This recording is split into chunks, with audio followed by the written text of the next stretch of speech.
পাকিস্তানের দক্ষিণ পশ্চিমাঞ্চলীয় প্রদেশ বেলুচিস্তানের একটি কয়লা খনিতে বিষাক্ত মিথেন গ্যাস বিস্ফোরণে অন্তত ১১ জন শ্রমিকের মৃত্যু হয়েছে। কোয়েটার কাছে সোরাঞ্জ এলাকায় ৪,০০০ ফুটেরও বেশি গভীর ওই খনিতে এখনো আটকা পড়ে আছেন আরও ৩১ জন খনি শ্রমিক। আটকে পড়াদের উদ্ধারে অভিযান চালাচ্ছে জরুরি সেবা কর্মীরা।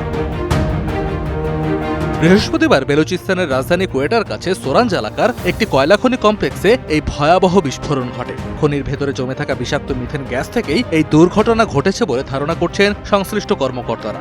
বিস্ফোরণের পরপরই খনির একটি অংশ ধসে পড়ে এবং ভেতরে বিষাক্ত গ্যাস ছড়িয়ে পড়ে, ফলে ভেতরে কাজ করতে থাকা শ্রমিকরা আটকা পড়ে।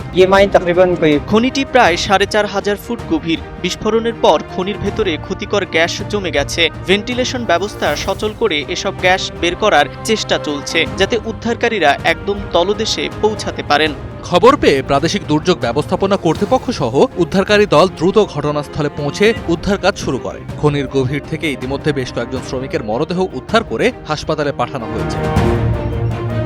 বেলুচিস্তানের খনিগুলোতে পর্যাপ্ত বায়ুপ্রবাহ, গ্যাস মনিটরিং এবং নিরাপত্তা সরঞ্জাম না থাকায় প্রায়ই এ ধরনের প্রাণঘাতী দুর্ঘটনা ঘটে থাকে। খনির ভেতরে অক্সিজেনের ঘাটতি এবং বিষাক্ত গ্যাসের উপস্থিতির কারণে উদ্ধার কাজের চরম ঝুঁকি তৈরি হয়েছে। তবুও অলৌকিকভাবে কাউকে জীবিত পাওয়ার আশায় সাবধানতার সাথে ভেতরে প্রবেশের চেষ্টা চালিয়ে যাচ্ছেন উদ্ধারকারীরা।